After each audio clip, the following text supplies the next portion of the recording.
Good morning, it's James. I do hope and pray this message finds you and your loved ones peaceful, thriving, and well. Thank you for showing up today. Thank you for your time. Thank you for your energy. You know, when I share messages like this, I have to be honest with you. I'm like, oh my gosh, are people going to think I'm just way out? I mean, I know I'm way out there and I embrace it. I love my eccentricity. But when I share what I'm going to share this morning, people are going to go like, what planet are you from? Okay, so let's just lay the foundation that I believe all of us understand that the power of intention is real. They've done functional MRI studies on how when we set intentions, say prayers, visualize, think about something we want to have happen, get better, improve upon, change, you name it, intention setting.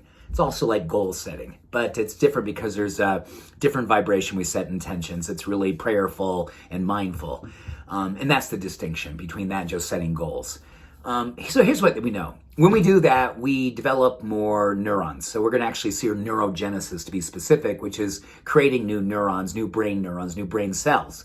There's also something called a production and increase in something called neurogenesis, leading to neuroplasticity, which is new pathways forged in the brain, which actually help to augment creativity and people believe, scientists believe, moving us more towards how it is that we can make those intentions become realized.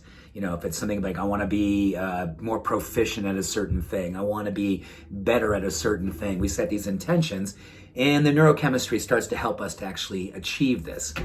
Now, where I might lose many of you, and I tell you, when I read this study, I was like, oh my gosh, and then I was like, oh, that is so cool. It is so cool.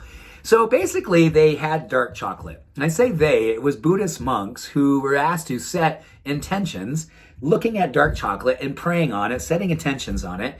And what they were intending for the dark chocolate was it was going to bring cardiovascular benefit. Now, here's what's interesting. We know that dark chocolate, above 72%, does bring antioxidant cardiovascular benefit. Literally helps to increase antioxidant status, helps with vasodilation, improves something called anandamide and phenylalanine, some other great neurochemicals. Now, here's where it got really interesting.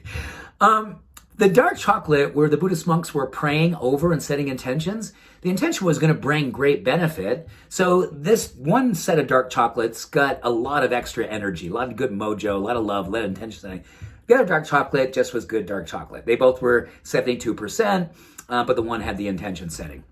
Here's where it became really interesting. What they did, and this was done with over 68, I think it was 68 people. So, you know, not a giant study, but, you know, sizable enough.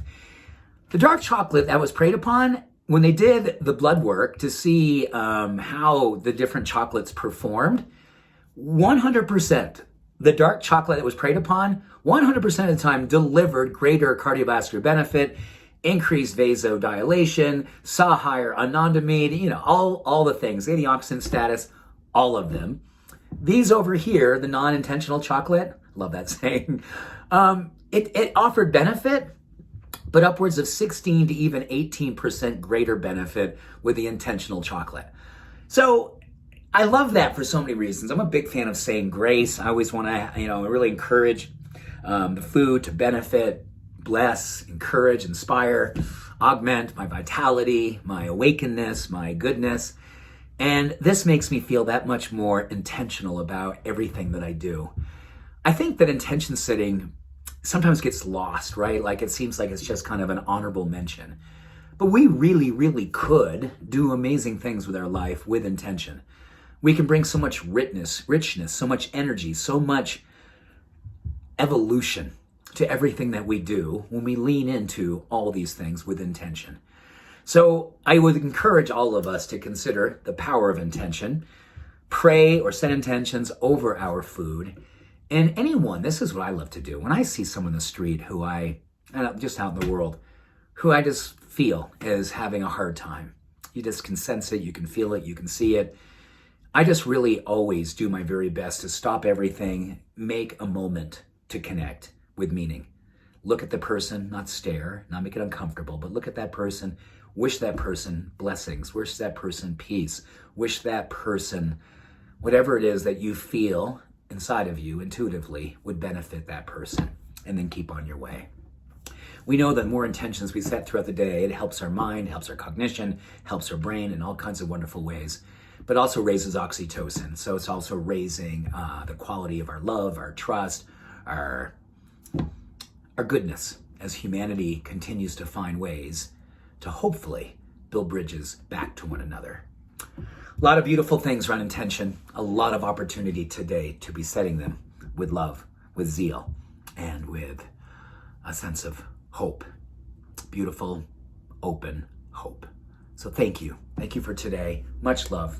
Every blessing. Have a beautiful day. Bye for now.